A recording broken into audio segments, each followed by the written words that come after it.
প্রিয় হাজরিন, রসুলের জন্ম আমাদের মতো না। রসুল করিম সাল্লাল্লাহু আলাইহি ওয়াসাল্লাম আমাদের মতো সাধারণ মানুষ না, তিনি অসাধারণ।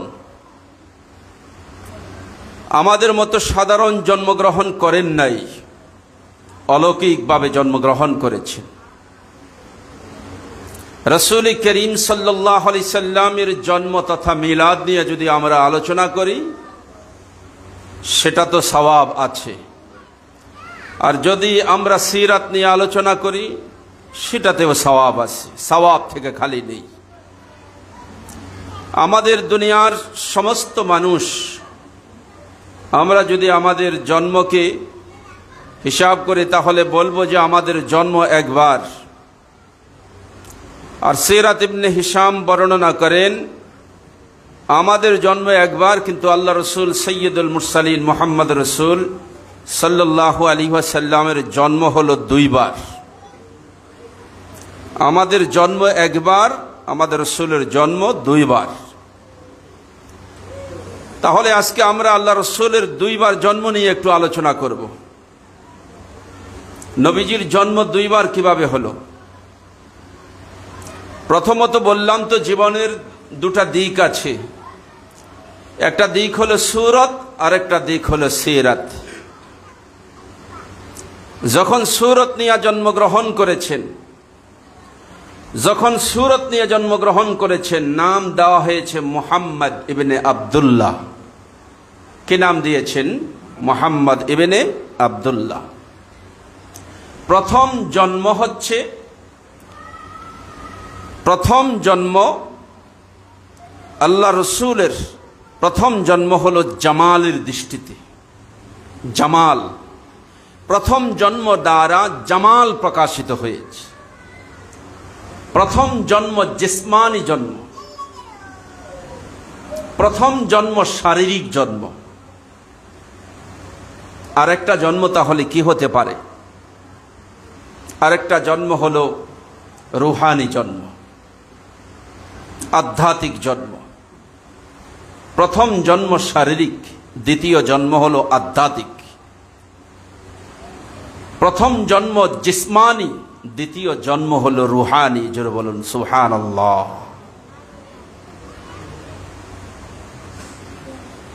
তাহলে প্রথম জন্মের দ্বারা সৌন্দর্য প্রকাশিত হয়েছে। সৌন্দর্যটা কেমন প্রকাশিত হয়েছে? কেমন সুন্দর ছিলেন?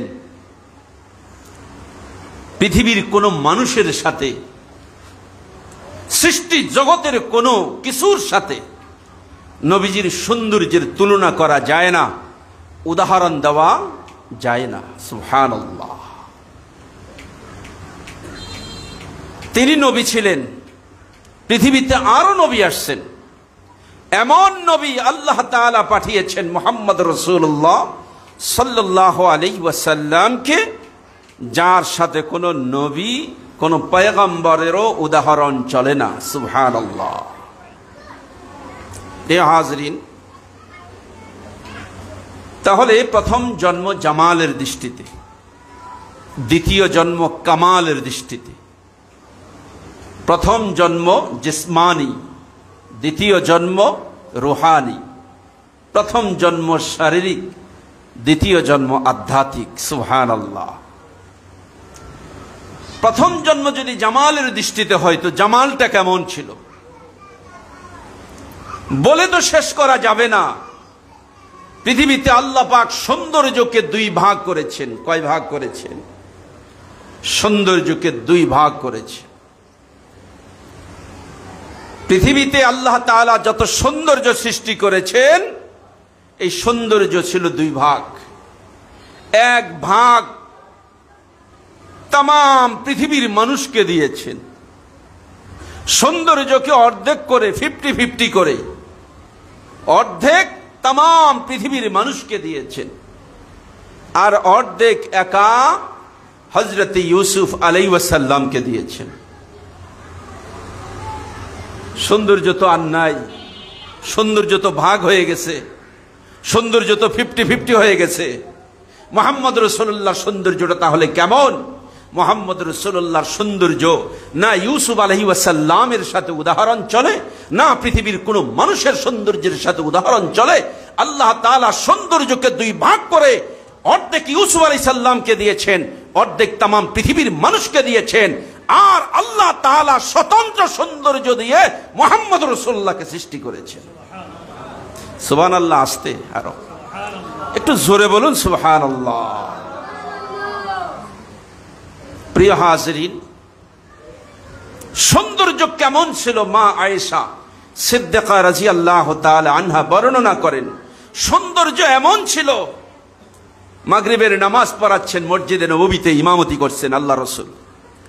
মাগরিবের নামাজ পড়াচ্ছেন আল্লাহ রাসূল মসজিদে নববীতে। আমরা ঘরের ভিতরে বিবিগণ অন্ধকারে বসে আছি। ঘরের ভিতরে 9 জন বিবি, আমরা অন্ধকারে বসে আছি, অপেক্ষা করতেছে আল্লাহ রাসূল ঘরে কখন আসবে। কি জন্য অপেক্ষা করছে? ঘরে তেল ছিল না, বাতি জ্বালাবার মতো তেল ছিল না। প্রিয় হাজিরিন, বিশ্ব নবী, ঘরে তেল নাই। শ্রেষ্ঠ নবী, ঘরে আলো জ্বালাবার মতো ব্যবস্থা নাই, অন্ধকার। বিবিগণ ঘরের বিভিন্ন কাজকর্ম করবেন, কেথা শিলাবেন, বালিশ শিলাবেন, শুয়ের ছিদ্রের ভিতরে সুতা ঢুকাতে হবে, অন্ধকার, আলোর ব্যবস্থা নাই। মা আয়েশা সিদ্দিকা রাদিয়াল্লাহু তাআলা আনহা বলেন, আমরা বিবিগণ অপেক্ষা করছিলাম যে আল্লাহ রাসূল সাল্লাল্লাহু আলাইহি ওয়াসাল্লাম মাগরিবের নামাজ পড়ে ঘরে প্রবেশ করবেন, আর রাসূলের আলো, রাসূলের সৌন্দর্যের কারণে ঘর আলোকিত হয়ে যাবে, অন্ধকার দূর হয়ে যাবে।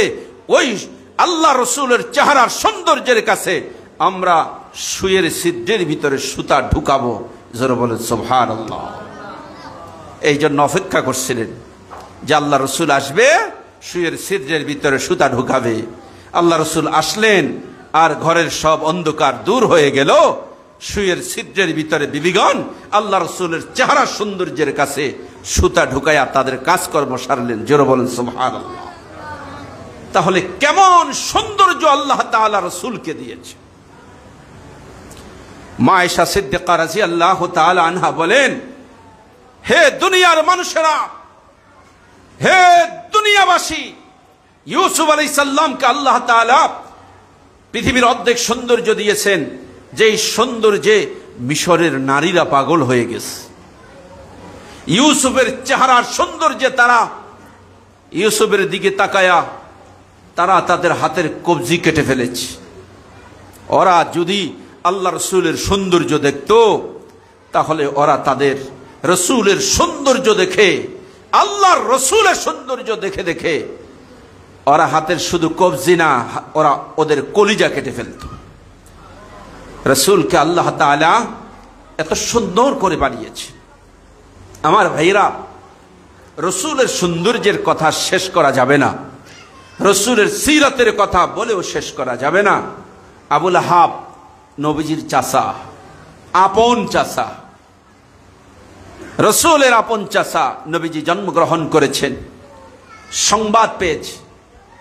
তার বান্দি সাহেবা সংবাদ দিয়েছেন আল্লাহ রসুল জন্মগ্রহণ করেছেন, মুহাম্মদ ইবনে আব্দুল্লাহ জন্মগ্রহণ করেছেন, এই খবর দিয়েছেন। খবর দেওয়ার পর সৌন্দর্য এবং আল্লাহ রসুলের জন্মের খবর শোনার সাথেই সাথে বান্দিকে আজাদ করে দিয়েছেন, মানুষকে দাওয়াত করেছেন, মানুষকে খাদ্য দিয়েছেন, রুটি খাওয়াইয়েছেন, গোস্ত দিয়ে মেহমানদারি করেছেন।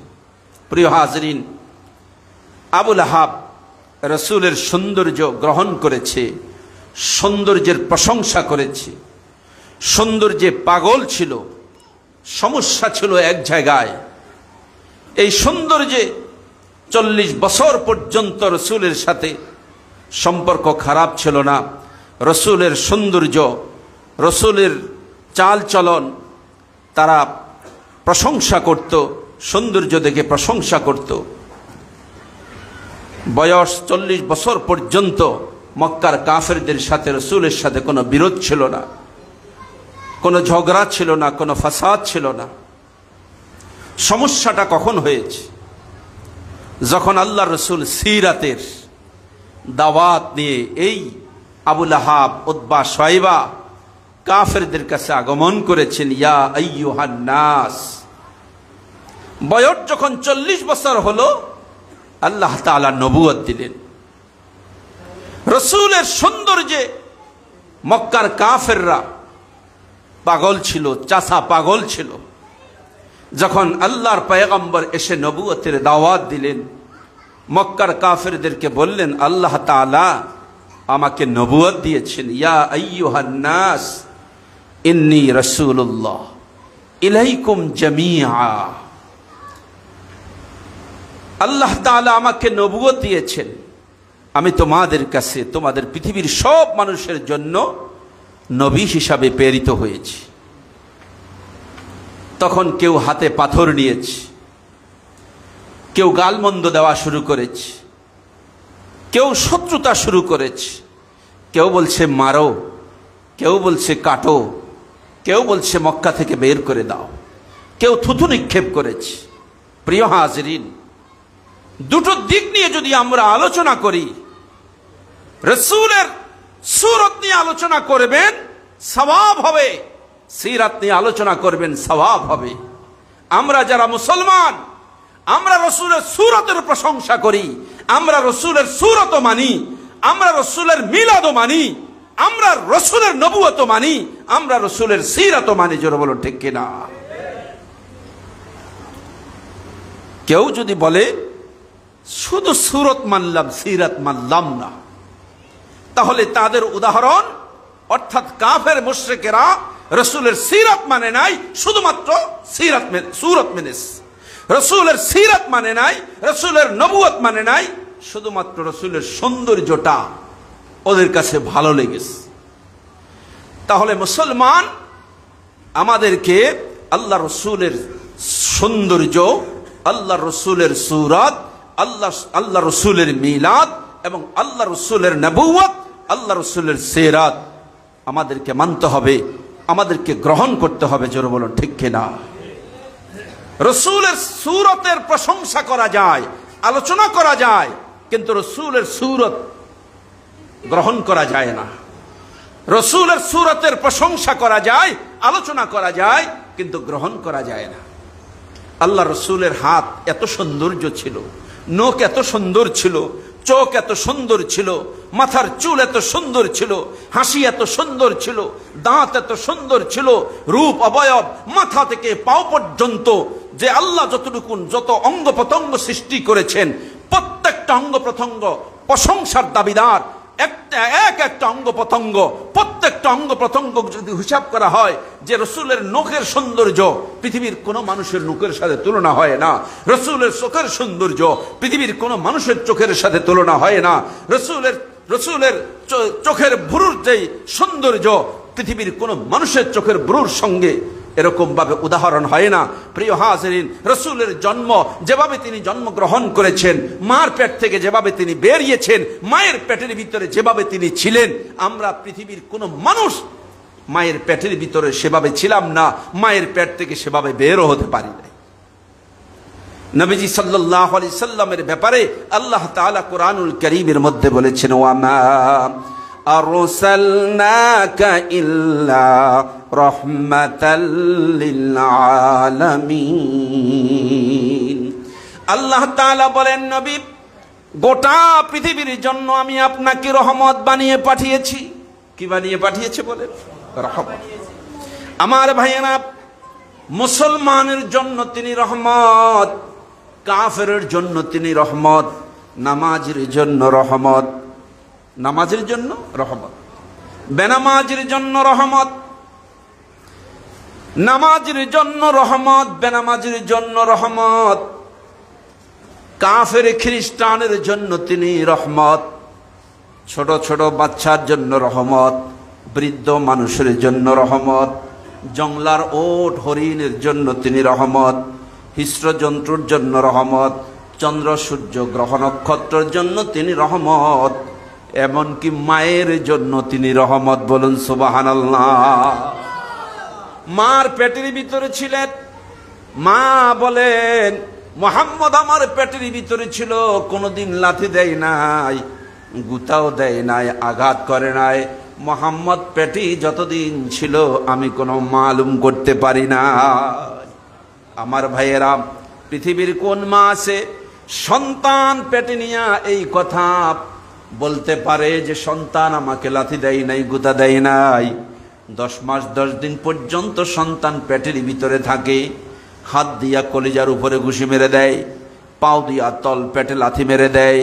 পৃথিবীর প্রত্যেকটা মা সন্তান পেটে নিয়ে আঘাত প্রাপ্ত হয়েছে, কিন্তু নবীজি সাল্লাল্লাহু আলাইহি সাল্লামের মা বলেন, মুহাম্মদ ইবনে আব্দুল্লাহ আমার সন্তান আমার পেটের ভিতরে কোনোদিন লাথি গুতা দেয় না। এই জন্য ইবনে হিশাম বর্ণনা করে আল্লাহর পয়গম্বর বিশ্বনবী মুহাম্মদ সাল্লাল্লাহু আলাইহি ওয়াসাল্লাম মার পেটের জন্য তিনি রহমত। বলুন সুবহানাল্লাহ। মার পেটের ভিতরে থাকা অবস্থায় সন্তান যখন আস্তে আস্তে করে বড় হয়, মায়ের পেটটা ফুলে উঠে, মায়ের পেটটা বড় হয়ে যায়। আমার ভাইয়েরা, মক্কার কোন নারী, এমন কি কোন নারী, এমন কি আমেনা পর্যন্ত, নবীজির মা পর্যন্ত বুঝতে পারেন নাই মুহাম্মদ ইবনে আব্দুল্লাহ পেটের ভিতরে পেটটা ভেসে উঠেছে, এরকম বোঝা যায় নাই। মক্কার কোন নারী মায়ের পেট ভেসে উঠেছে এটা বুঝতে পারে নাই। মুসলমান ভাইরা আমার, আল্লাহর পয়গম্বরের পেটের ভিতরে থাকা অবস্থায় আমেনা অলৌকিক অনেকগুলি ঘটনা দেখেছেন। ইবনে হিশাম বর্ণনা করে, আমেনার পেটের ভিতরে আমার আপনার নবী যখন ছিলেন, আমার ভাইরা, আমেনা বলেন আমি আমার ভাঙ্গা ঘরের ভিতরে শুয়ে থাকতাম। আমার ঘর খেজুর পাতার ডগা দিয়ে এরকম ভাবে ছাউনি দেওয়া, বেড়া দেওয়া। আকাশের চন্দ্র সূর্য সবগুলা ঘরের ভিতরে দেখা যায়। ঘরের ভিতরে বৃষ্টির টাইমে বৃষ্টি পড়ে, কুয়াশার টাইমে কুয়াশা পড়ে, রোদের টাইমে রোদ দেখা যায়। যখন রাতের বেলা ঘুম আসতো, ঘুমের ভিতরে দেখতে পেতাম আকাশের বিরাট নূরের তাজল্লি এসে আমার ঘরে পড়ে যেত। এই নূরের তাজল্লির আলোতে মাশরিক থেকে মাগরিব পর্যন্ত আলোকৃত দেখতাম। জুনুব থেকে শিমাল, উত্তর থেকে দক্ষিণ, পূর্ব থেকে পশ্চিম পর্যন্ত সারা পৃথিবী আলোকৃত হয়ে যেত। আর ঘুমের ভিতরে কে যেন ডেকে ডেকে বলতো, আমেনা সন্তান যখন জন্মগ্রহণ করবে তখন তার নাম রাখবে মুহাম্মদ ইবনে আব্দুল্লাহ। মা ঘুমের ভিতরে দেখছে নাম রাখার কথা, কে যেন বলছে মুহাম্মদ ইবনে আব্দুল্লাহ নাম রাখবা। এমন নাম আল্লাহর পয়গম্বরের আগে পৃথিবীর কোন সন্তানের নাম রাখা হয় না। মায়ের পেটের জন্য তিনি রহমত। নবীজির বাবা, নবীজি দুনিয়াতে আসার 6 মাস আগে দুনিয়া থেকে বিদায় হয়ে গেছে। তিনি মদিনায় যাবেন বাজার করার জন্য। তখন তিনি আমিনার কাছে বলে যাচ্ছেন, প্রাণীর স্ত্রী, ঘর সংসার করেছি, যাওয়া আসা 2-3 মাসের পথ, মদিনার থেকে যাওয়া আসা অনেক লম্বা পথ, চলে যাচ্ছি, আবার আসবো কিনা জানি না। তোমার পেটে যে সন্তান আছে, এই সন্তানের ব্যাপারে আমি স্বপ্ন যোগে অনেক কিছু দেখছি। তুমি তার নাম, সে যখন জন্মগ্রহণ করবে, আমি যদি মরে যাই তাহলে তো আমি তার নাম রাখতে পারবো না। আমি যদি আসি জীবিত অবস্থায় তাহলে রাখতে পারবো, তবে জানি না হায়াত কতটুকুন আছে। তবে তোমাকে বলে যেতে চাই, আমার যদি ইন্তেকাল হয়ে যায়, আমার ইন্তেকালের পরে যদি মুহাম্মদ জন্মগ্রহণ করে, তার নাম মুহাম্মদ ইবনে আব্দুল্লাহ রাখবা। আমি ঘুমের ভিতরে এটা দেখেছি। আমিনা বললেন, আমি তো আপনাকে এতদিন বলি নাই, আমিও ঘুমের ভিতরে দেখেছি, কে যেন বলছে তার নাম যেন মুহাম্মদ রাখা হয়। সুবহানাল্লাহ। এইভাবে আমার ভাইয়েরা, আমার আপনার নবী মুহাম্মদ সাল্লাল্লাহু আলাইহি সাল্লামের জীবনের যেই দিক দিয়ে আমরা আলোচনা করব, জন্ম বৃত্তান্ত আলোচনা করলো রাত শেষ হয়ে যাবে। আর সিরাতের আলোচনা তোর শেষ নাই। আল্লাহর পয়গম্বরের সিরাত হলো 30 পারা কোরআন। জোরে বলুন সুবহানাল্লাহ। নবীজির সিরাত হলো 30 পারা কোরআন। হযরতে আয়েশা সিদ্দিকা রাদিয়াল্লাহু তাআলা আনহা বর্ণনা করেন, নবীজি যখন মদিনাতে ইন্তেকাল করেছেন, তখন মদিনার ভক্ত নারীরা নবীজির মোহাব্বতে পাগল পারা নারীরা তখন আয়েশার হুজরাতে আসতেন, এসে বলছেন, ওগো আয়েশা, উম্মাহাতুল মুমিনিন, মুহাম্মদ রাসূলুল্লাহ সাল্লাল্লাহু আলাইহি সাল্লামের আদর্শ জীবন চরিত্রের ব্যাপারে আমাদেরকে বলুন, নবীজি কেমন ছিল, নবীজির কিছু প্রশংসা আমাদের কাছে প্রকাশ করুন, নবীজির আদর্শ, নবীজির চরিত্র আমাদের কাছে বয়ান করেন। হযরত আয়েশা সিদ্দিকা রাদিয়াল্লাহু তাআলা আনহা বলেন, ও মদিনার নারীরা, আমি তোমাদের কাছে কয়টা বলবো আল্লাহ রসুলের আদর্শ, চরিত্র, মাহাত্ম্য, গুণাগুণ, সিরাত, সুরত কি তোমাদেরকে বর্ণনা করব। রাসূল করিম সাল্লাল্লাহু আলাইহি সাল্লামের ব্যাপারে যদি তোমরা জানতে চাও, শুনতে চাও, তাহলে জেনে রাখো মুহাম্মদ রাসূল সাল্লাল্লাহু আলাইহি ওয়াসাল্লাম হচ্ছেন অবিকল 30 পারা কোরআন যেমন, নবীজির চরিত্র তেমন। জোরে বলেন সুবহানাল্লাহ। নবীজির চরিত্রকে আল্লাহ তাআলা কোরআনের কাজ দ্বারা ঢালাই করে দিয়েছেন। কোরআন যেমন নবীজি তেমন, নবীজি যেমন কোরআনও তেমন। নবীজির আদর্শ ডাইরেক্ট 30 পারা কোরআন। জোরে বলেন সুবহানাল্লাহ।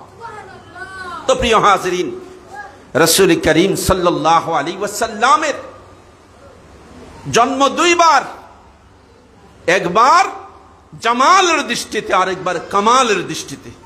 একবার জিসমানি, আরেকবার হলো রুহানি, একবার শারীরিক, আরেকবার হলো আধ্যাত্মিক। যখন জিসমানি জন্ম হলো, প্রিয় হাজিরিন, নাম রাখা হলো মুহাম্মদ ইবনে আব্দুল্লাহ। কি নাম রাখা হলো? মুহাম্মদ ইবনে আব্দুল্লাহ। আমার মুসলমান ভাইয়েরা, মুহাম্মদ ইবনে আব্দুল্লাহ এই নাম পৃথিবীর মানুষ, আল্লাহর পয়গম্বরের আগে এই নাম পৃথিবীর কোনো মায়ের সন্তানের নাম রাখা হয় নাই। মুহাম্মদ ইবনে আব্দুল্লাহ এই নামটাই হলো পৃথিবীতে প্রথম। আমার ভাইয়েরা, নবীজি সাল্লাল্লাহু আলাইহি সাল্লাম যখন পৃথিবীতে আগমন করেন, পৃথিবীতে জন্মগ্রহণ করেন, আমরা সন্তানেরা জন্মগ্রহণ করার পর, মার পেট থেকে জন্মগ্রহণ করার পর মা রক্তাক্ত হয়ে যায়। মা রক্তাক্ত হয়ে যায়। আমেনা বলেন, আমার সন্তান আমার পেট থেকে যখন বেরিয়েছে, অন্যান্য মাদের মতো আমি রক্তাক্ত হই নাই। আমার সন্তান যখন জন্মগ্রহণ করেছে, আমি তখন রক্তাক্ত হই নাই। দুনিয়ার সন্তানেরা মার পেট থেকে বের হইয়া কান্নাকাটি করে। রাসূল করিম সাল্লাল্লাহু আলাইহি ওয়াসাল্লাম মার পেট থেকে বের হইয়া কান্নাকাটি করে নাই। আল্লাহর পয়গম্বর মার পেট থেকে জন্মগ্রহণ করার পর আল্লাহর প্রশংসা করেছেন। সুবহানাল্লাহ। কি অলৌকিক জন্ম! সন্তান পেট থেকে জন্মগ্রহণ করার পর কান্নাকাটি করার কথা। দুর্বল ক্লান্ত শরীর মার পেট থেকে বের হওয়ার পর। কিন্তু মুহাম্মদ সাল্লাল্লাহু আলাইহি ওয়াসাল্লাম মার পেট থেকে বের হওয়ার সাথেই সাথে কার প্রশংসা করেছেন? আল্লাহর প্রশংসা করেছেন। হাদিসের ভিতরে আসছে সেই প্রশংসা, আলহামদুলিল্লাহি হামদান কাসীরা ওয়া সাব্বিহুহু বুকরাতাও ওয়া আসীলা। এইভাবে নবীজি সাল্লাল্লাহু আলাইহি সাল্লাম জন্মের পর পর এই প্রশংসা করেছেন এবং সিজদা করেছেন জমিনে আল্লাহর উদ্দেশ্যে, প্রশংসা করেছেন আল্লাহ তাআলা। জোরে বলেন সুবহানাল্লাহ। তাহলে নবীজি সাল্লাল্লাহু আলাইহি সাল্লামের জন্মের দিক, জন্মগ্রহণ করেছেন, জন্মটা অলৌকিক। আমার ভাইয়েরা, আল্লাহর পয়গম্বরের অলৌকিক এই জন্ম, আল্লাহ তাআলা তাকে পৃথিবীতে রহমত হিসাবে প্রেরণ করেছেন। তিনি মুসলমানের জন্য রহমত, অমুসলিমের জন্য রহমত, নামাজের জন্য রহমত, বেনামাজের জন্য রহমত, কাফেরের জন্য রহমত, খ্রিস্টানের জন্য রহমত, চন্দ্র সূর্য গ্রহ নক্ষত্রের জন্য রহমত, গর্তের পিপীলিকার জন্য রহমত।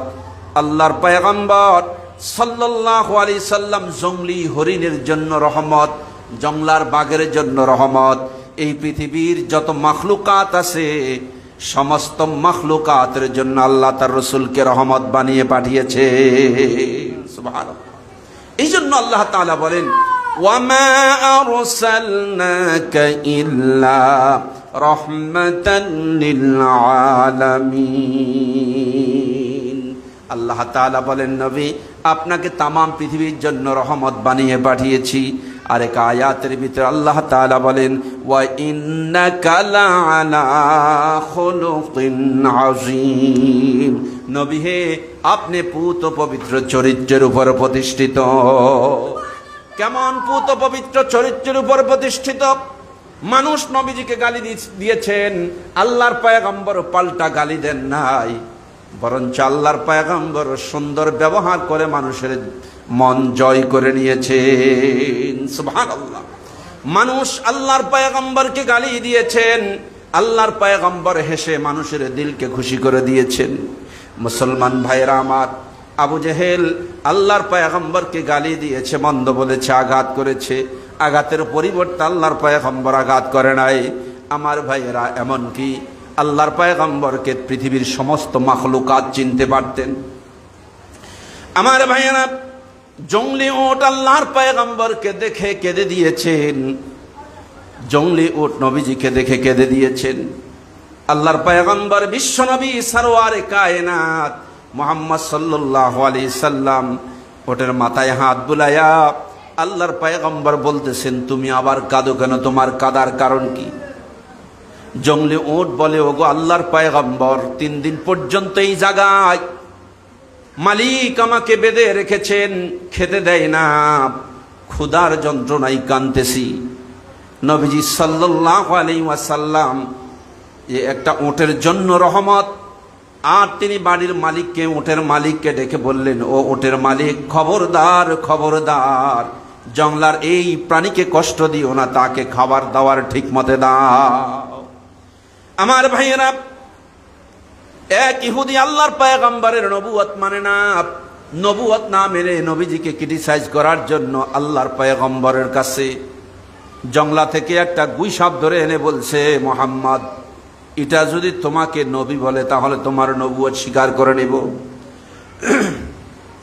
এই গুই সাপ আল্লাহর পয়গম্বর সাল্লাল্লাহু আলাইহি সাল্লামের সামনে এনে যখন বলছে এই গুই সাপ যদি তোমাকে নবী বলে তাহলে তোমার নবুয়ত আমি মেনে নিব, নবীজি বলেন গুই সাপকে জিজ্ঞাসা করো আমি নবী কিনা, জিজ্ঞাসা করো আমি নবী কিনা।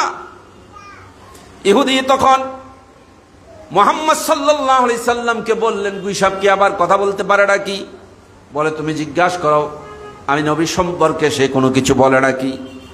সাথে সাথে ইহুদি বলল বল মুহাম্মদ ইবনে আব্দুল্লাহ আল্লাহর পয়গম্বর কিনা। সঙ্গে সঙ্গে গুই সাপ মানুষের মতো করে তাকে শোনায়া দিলেন এখনো সন্দেহ করতেছ মুহাম্মদ রাসূল সাল্লাল্লাহু আলাইহি সাল্লাম আল্লাহর প্রেরিত রাসূল, জোরে বলেন সুবহানাল্লাহ। এইভাবে জংলার প্রাণীরা পর্যন্ত নবীজির নবুয়তের সাক্ষ্য দিয়েছে। মুহাম্মদ রাসূল সাল্লাল্লাহু আলাইহি ওয়াসাল্লামের শান মান কত ঊর্ধ্বে, তিনি যে কেমন রহমত ছিলেন বলে তো শেষ করা যাবে না। প্রথম জন্ম জামালের দৃষ্টিতে, দ্বিতীয় জন্ম কামালের দৃষ্টিতে। প্রথম জন্মের দ্বারা সৌন্দর্য প্রকাশিত হয়েছে, প্রথম জন্মের দ্বারা নাম রাখা হয়েছে মুহাম্মদ ইবনে আব্দুল্লাহ। দ্বিতীয় জন্ম হলো আধ্যাত্মিক, দ্বিতীয় জন্ম হলো নবুয়তের জন্ম। 40 বছর যখন বয়স হয়েছে গারে হেরার ভিতরে দেন খেয়ালে আছেন আল্লাহ তাআলা জিবরাইলের মারফতে রসুলকে নবী ঘোষণা করলেন, নবুয়ত দান করলেন, আর নাম দিলেন মুহাম্মদ রাসূলুল্লাহ সাল্লাল্লাহু আলাইহি সাল্লাম। দ্বিতীয় জন্মটা হলো 40 বছর পর। এটা হলো আধ্যাত্মিক জন্ম, রুহানি জন্ম, নবুয়তের জন্ম। তখন নাম পরিবর্তন হয়ে গেল।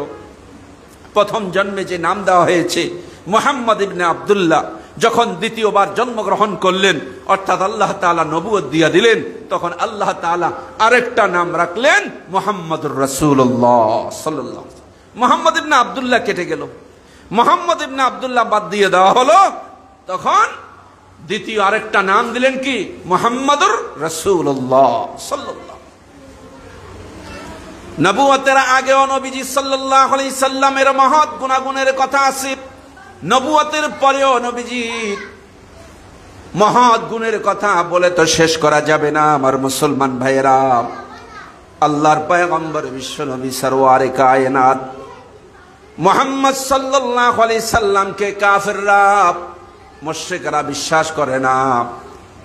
কাফেররা বলে, আল্লাহ তোমাকে নবী বানায়া পাঠাইলো কেন? নবী তো আমাদের মধ্যে কাউকে পাঠাইতে পারত। আমাদের মধ্যে বড় লোক আছে, আমাদের মধ্যে টাকাওয়ালা আছে, পয়সাওয়ালা আছে। তুমি তো গরিব মানুষ, তোমার মা নাই, তোমার বাবা নাই, তোমার ঘর নাই, তোমার বাড়ি নাই, আবার তুমি আমাদের মতো চলাফেরা করো, আমরা যেভাবে খাই তুমিও সেভাবে খাও, তাহলে তুমি এভাবে নিজেকে নবী হিসাবে দাবি করছো কেন? আমার ভাইয়েরা, কাফেররা যখন আল্লাহর পয়গম্বরকে বলল, وقالوا ما لهذا الرسول يأكل الطعام ويمشي في الأسواق, তুমি কেমন রসুল? তুমি আমাদের মতো খানা খাও, তারপরে আমাদের মতো হাট বাজারে যাও, আবার তুমি নবুয়ত দাবি করছো। এটা কাফেররা বলছে। এখন কাফেররা আল্লাহর পয়গম্বরের নবুয়ত স্বীকার করে না। আল্লাহর পয়গম্বর হাটে কেন যান, বাজারে কেন যান? নবী বাজারে যেতে পারবে না, হাটে যেতে পারবে না। আবার গরিব মানুষ, মা নাই, বাবা নাই, টাকা নাই, পয়সা নাই, এমন মানুষকে আল্লাহ তাআলা নবুয়ত দিয়েছেন। কাফের মুশরিকরা সেই জন্য বলছেন, নবুয়ত দিলে তো আমাদের মতো কাউকে দিতে পারতো। আমাদের ঘরে বড় লোক আছে, আমাদের বংশের ভিতরে বড় লোক আছে, টাকা পয়সাওয়ালা আছে। একজন মেম্বার ইলেকশন করে, তো চেয়ারম্যান ইলেকশন করে, এমপি ইলেকশন করে। টাকাওয়ালা পয়সাওয়ালা লোকগুলা বেশিরভাগ ইলেকশন করে। মানুষ মনে করে এরে ভোট দিলে এ টাকা পয়সা আছে, সাহায্য সহযোগিতা করতে পারবে। কাফেরদের বলার উদ্দেশ্য হলো, তুমি যে নেতা হতে চাও, নবুয়ত দাবি করা মানে হলো নেতা হওয়া। নবুয়ত দাবি করা মানে হলো নেতা হওয়া। নেতার কাজ হলো মানুষকে সাহায্য সহযোগিতা করা। টাকা থাকবে, পয়সা থাকবে, তাহলে না সাহায্য সহযোগিতা করতে পারবে। তুমি নেতার কাছে তুমি নবুয়ত দাবি করছো, তোমার কাছে তো টাকা পয়সা নাই, তুমি তো গরিব মানুষ।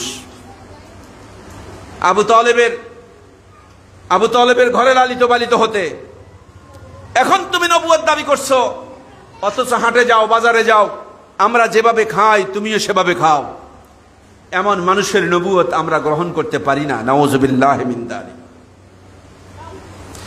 আল্লাহ তাআলা বলেন, ওয়ামা, নবী আপনি বলে দিন ওই কাফেরদেরকে, আপনি বাজারে যান, হাটে যান, খাওয়া দাওয়া খান, এই জন্য ওরা আপনার নবুয়তকে স্বীকার করতে পারে না। ওরা শুধু আপনার নবুয়তকে স্বীকার করতে পারে না এমন নয়, এদের যে পূর্বপুরুষ ছিল, বাপ দাদার পূর্বপুরুষেরাও তাদের অবস্থা ছিল, পূর্বের নবীদেরকে এই সব কথা বলতো। আপনি ওদেরকে শুনাইয়া দেন, ওয়ামা আরসালনা ক্বাবলাকা মিনাল মুরসালিনা ইল্লা ইন্নাহুম লায়াকুলুনা আত-তাআমা ওয়া ইয়ামশুনা ফিল আসওয়াক। হে কাফের বেঈমানেরা, মুশরিকেরা, আমার আগে আল্লাহ তাআলা আরো নবী পাঠিয়েছেন, ওই সব নবীরা খানা খেয়েছেন, বাজারে গিয়েছেন, আমিও খানা খাই, আমিও বাজারে যাই, আমিও তাদের মতো একজন। কাফের বেঈমানেরা তাদের নেতৃত্ব ঠিক রাখার জন্য, রসুলের নেতৃত্ব, রসুলের নবুয়তকে না মানার জন্যই তারা এইসব বানোয়াট কথা সমাজের মধ্যে চালাতো, বলার চেষ্টা করত, নবীজিকে অপমান করার চেষ্টা করত। প্রিয় হাজরিন, আবু জেহেল তো আল্লাহর পয়গম্বরের নবুয়তের শুধু বিরোধিতা করে নাই, নবীজির চাচা আবু তালেব যখন দুনিয়ার থেকে বিদায় হয়েছে, খাদিজা যখন দুনিয়ার থেকে বিদায় হয়ে গেছে, রসুলের আশ্রয়ের আর তেমন কোনো জায়গা মক্কাতে নাই, আশ্রয় দিবে এরকম কোনো মানুষ নাই। ওরা সুযোগ পেয়েছে মুহাম্মদকে এখনই হত্যা করা যায়, এখনই মারা যায়। যেহেতু আবু তালেবের ভয়ে, আবু তালেব মক্কার নেতা, নবীজির চাচা, আবু তালেব থাকার কারণে ওরা রসুলকে অপছন্দ করলো, শারীরিক কোনো নির্যাতন করতে পারে নাই। যখন আবু তালেব দুনিয়ার থেকে বিদায় হয়ে গেল, খাদিজা দুনিয়ার থেকে বিদায় হয়ে গেল, নবীজি সাফা মারওয়া দুই পাহাড়ের মাঝামাঝি আছে। যারা হজ করতে গিয়েছেন, সাফা মারওয়া পাহাড় কাবাগরের কাছাকাছি। আবু জাহেল কাবাগরের সামনে কুরাইশদেরকে নিয়ে মিটিং করতে, রসুলকে দেখার সাথেই সাথে তীর ধনুক নিয়ে চলে আসছে রসুলকে মারার জন্য। রসুলের মাকে বাবাকে, মাও দুনিয়াতে নাই, বাবাও দুনিয়াতে নাই, সে গাল মন্দ করছে। রসুলের মাকে যখন গাল দিচ্ছে, বাবাকে যখন গাল মন্দ করছে, নবীজি তখন কেঁদে দিলেন আর বললেন, চাচা আমাকে মারো সহ্য করতে পারি, আমাকে গালি দাও সহ্য করতে পারি, আমার বাপকে আমি দেখি নাই, মাকে কিছুদিন দেখেছি তাও পূর্ণ আদর পাই নাই, এমন মা আর বাবাকে যদি গালি দাও আমি সহ্য করতে পারি না। আবু জাহেল বলল, মুহাম্মদ একটা কদম এদিক ওদিক নিতে পারবি না, জবাব দে। মক্কাতে তোর যেই চাচা ছিল, চাচা দুনিয়াতে নাই, আবু তালেব দুনিয়াতে নাই, এখন তোমাকে আর বাঁচাবার শক্তি কারো নাই। এখন কুরাইশদের সব কিছু এরকম ভাবে, সমস্ত শক্তি এখন কুরাইশদের, মক্কার মানুষদের, মূর্তি পূজকদের।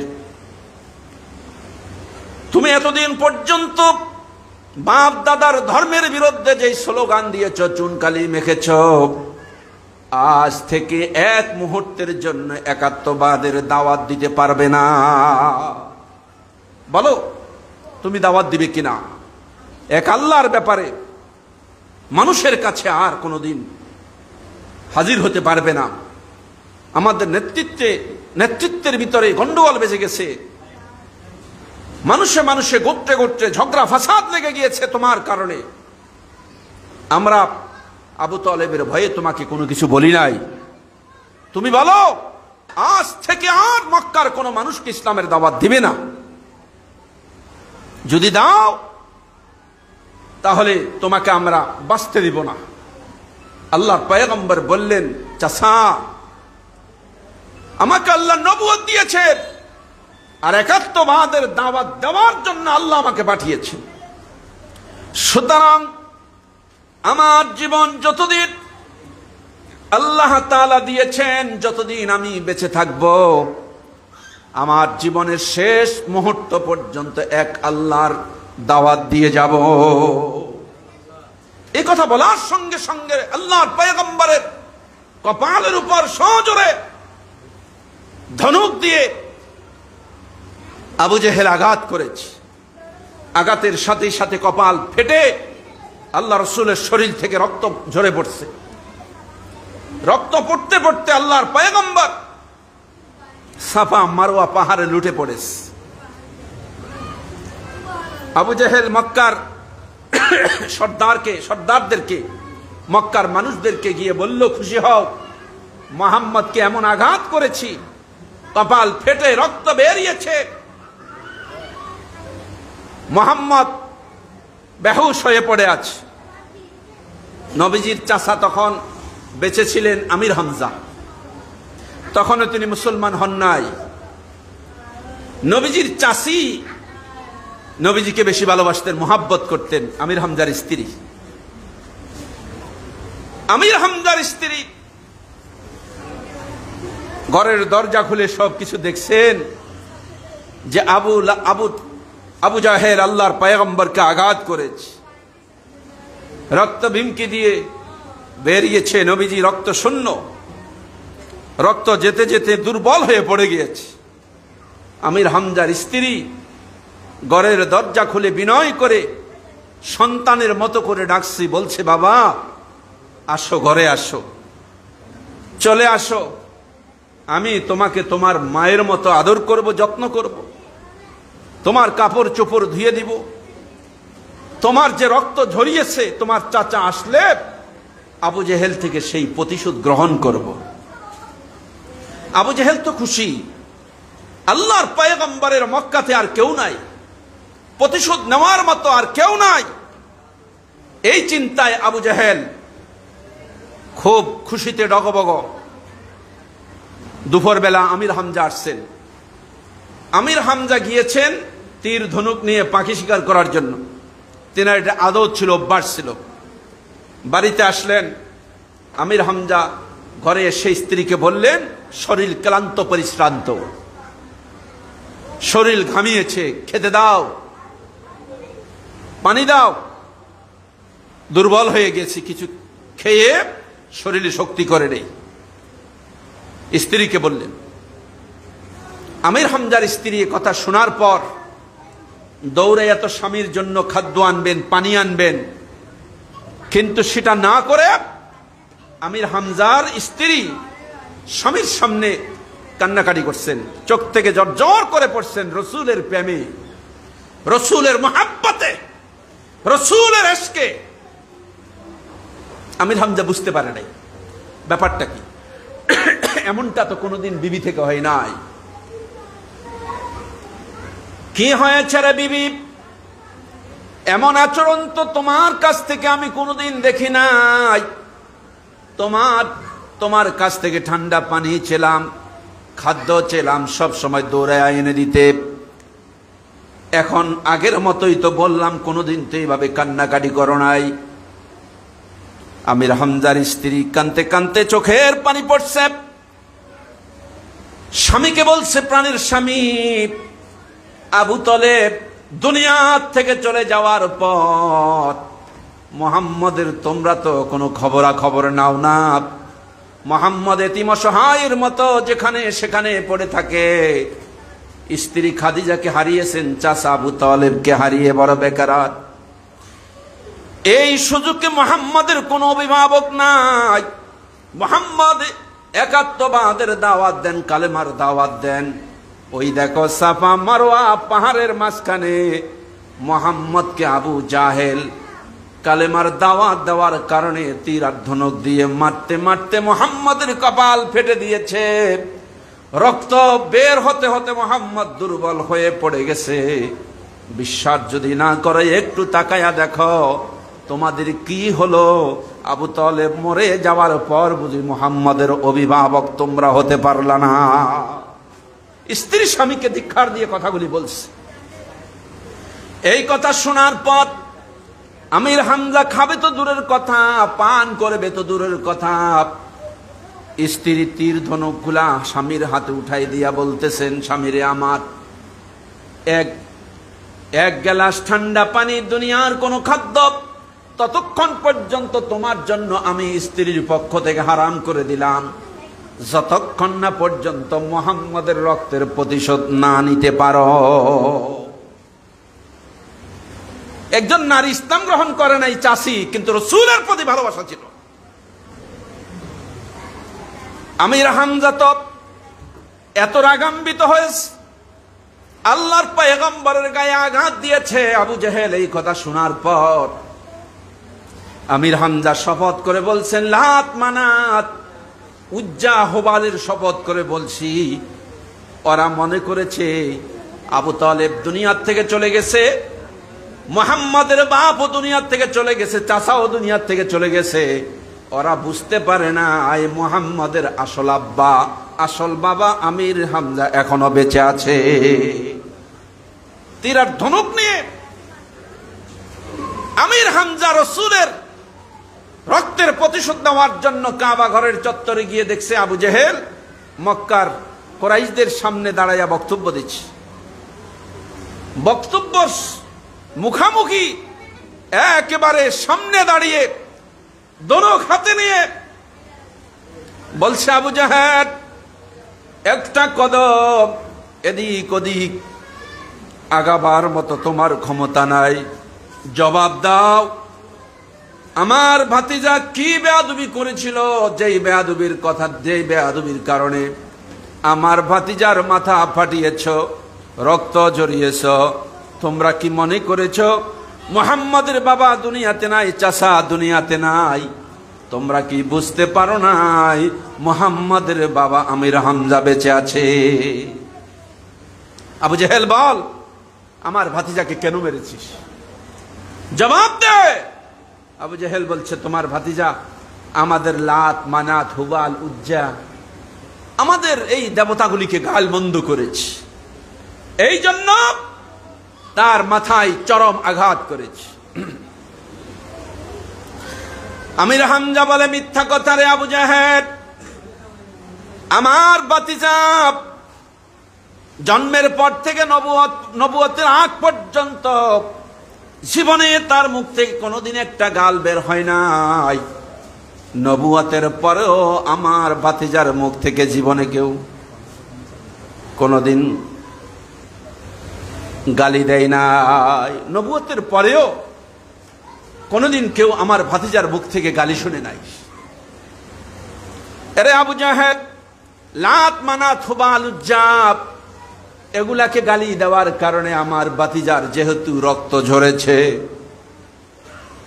তোরা সাক্ষী থাক, কাবার চত্বরে সবাইকে সাক্ষী রেখে লাত, মানাত, হুবাল, উজ্জা বাপদাদার ধর্ম ছেড়ে দিলাম, আমার ভাতিজার ধর্ম গ্রহণ করে নিলাম। লা ইলাহা ইল্লাল্লাহু মুহাম্মাদুর রাসূলুল্লাহ। আমার ভাইয়েরা, নবীজির রক্তের প্রতিশোধ গ্রহণ করতে গিয়া আমির হামজা ইসলাম গ্রহণ করেছে। ইসলাম গ্রহণ করে ধনুক দিয়ে এত জোরে আবু জেহেলের মাথায় আঘাত করেছে, আঘাতের সঙ্গে সঙ্গে আবু জেহেলের কপাল ফেটে গেছে, রক্ত ভিমকি দিয়ে বের হয়েছে। মক্কার সেই কাফেররা আমির হামজার কাছ থেকে এটা আশা করে নাই, যখনই আঘাত করেছে এই আঘাতের পরিবর্তে আবার মক্কার সমস্ত মানুষেরা মিলে আমির হামজার কাছ থেকে প্রতিশোধ গ্রহণ করার চেষ্টা করেছিল সবাই। আমির হামজা বলে, মক্কার মানুষেরা শোনো, ইসলাম গ্রহণ করার আগে আমার শরীরে তো 25 জন থেকে 30 জন যুবকের শক্তি ছিল, কিন্তু আমি যখন ইসলাম গ্রহণ করলাম, করার সাথে সাথে মন বলতেছে আমার শরীরের ভিতরে 1000 পুরুষের শক্তি এসে গেছে। আলফিম মিনাল মালাইকাতি মুরদিফিন। মুসলমান যখন দুশ্মনের বিরুদ্ধে রাসূলের প্রেম নিয়া ইসলামকে রক্ষার জন্য, রাসূলের ইজ্জত রক্ষার জন্য যখন সামনে আগায়া যায়, শত্রুর মোকাবেলা করে, আল্লাহ তাআলা ওই রাসূল প্রেমিক, ইসলাম প্রেমিকের শরীরের মধ্যে 1000 ফেরেশতার শক্তি ঢেলে দেন। জোরে বলুন সুবহানাল্লাহ। আমির হামজা যখন বলল মোকাবেলার জন্য সবাই আসো, কেউ সাহস পায় নাই। আমির হামজার সাথে মোকাবেলার সাহস কেউ পায় নাই। রসুলের কাছে গেলেন, সাফা মারোয়া পাহাড়ের মাঝখানে গিয়ে রসুলের মস্তক মোবারক, আহত দেহ মোবারক, রক্তাক্ত মাথা কোলে উঠাইয়া রক্ত দেখে কাঁদতেছেন। আর আল্লাহর পয়গম্বরকে বলছেন, ভাতিজা তুমি খুশি হও, তোমার রক্তের প্রতিশোধ গ্রহণ করেছি। নবীজি সাল্লাল্লাহু আলাইহি ওয়াসাল্লাম বলেন, চাচা কার রক্তের প্রতিশোধ গ্রহণ করেছ এটা বলে তুমি তোমার ভাতিজাকে খুশি করতে পারবা না। কেমন নবী ছিল আমার ভাইরা! আজ আমরা এক ভাই আরেক ভাইয়ের উপর রাগ হয়ে যায়, গোত্রে গোত্রে সংঘাত, ভাই ভাইয়ে মিল নাই, মোহাব্বত নাই, এক ভাই আরেক ভাইকে গালি দেয়, মন্দ বলি। অথচ আমার ভাইরা এত বড় দুশ্মন আবু জেহেল আল্লাহর পয়গম্বরের ক্ষতি করলো, আর আমির হামজা সেই রক্তের প্রতিশোধ নিয়ে আসলো, আর রসুলকে বললেন, খুশি হও, তোমার রক্তের প্রতিশোধ এনেছি। নবীজি বললেন, না, তোমার ভাতিজার রক্তের প্রতিশোধ গ্রহণ করেছ।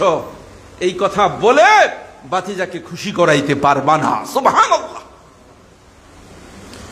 আমার ভাইয়েরা, আমির হামজা বলেন, বাতিজা কি হইলে তুমি খুশি হবা?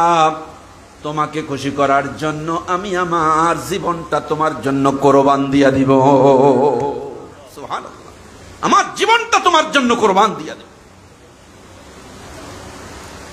সঙ্গে সঙ্গে নবীজি বললেন, চাচা আমার রক্তের প্রতিশোধ হয়ে যাবে যখন আমার কানের মধ্যে শুনতে পারবো আমার চাচা এক আল্লাহকে স্বীকার করেছে, কালেমা পড়ে মুসলমান হয়েছে। এটা যদি আমি শুনতে পারি আমার রক্তের প্রতিশোধ কাফারা আদায় হয়ে যাবে। সুবহানাল্লাহ। আমার ভাইয়েরা, আমির হামজা বললেন, ভাতিজারে ওই কাবা ঘরের সামনে মক্কার কাফেরদের সামনে আমি কালিমা পড়ে মুসলমান হয়েছি, আবার তোমাকে খুশি করার জন্য তোমার হাতে হাত দিয়ে তোমাকে সাক্ষী বানায়া কালেমা পড়ে মুসলমান হয়ে যাচ্ছি, আমাকে পড়ায়া দাও। আশহাদু আল্লা ইলাহা ইল্লাল্লাহু ওয়াহদাহু লা শারীকা লাহু ওয়া আশহাদু আন্না মুহাম্মাদান আবদুহু ওয়া রাসূল। আমার ভাইরা, আল্লাহর পয়গম্বর বিশ্বনবী সরওয়ারে কায়নাত মুহাম্মদ সাল্লাল্লাহু আলাইহি ওয়াসাল্লাম এমন রহমতের নবী ছিলেন, মাথা ফাটায়া রক্ত বের করে দিয়েছে, তারপরও প্রতিশোধের নীতি তিনি গ্রহণ করে নাই। বলেন সুবহানাল্লাহ। আমার ভাইরা, আল্লাহ তাআলা নবীজিকে কোরআন দিয়েছেন এই পৃথিবীর অন্ধকার দূর করার জন্য, আলো জ্বালাবার জন্য। কোরআনুল কারীমের এক নাম হলো নূর, আরেক নাম হলো হুদা। আল্লাহ তাআলা এই নূরের বাতি রাসূলকে দিয়েছেন, এই হুদা নবীজিকে দিয়েছেন, এই নূর নবীজির হাতে ধরায় দিয়েছেন।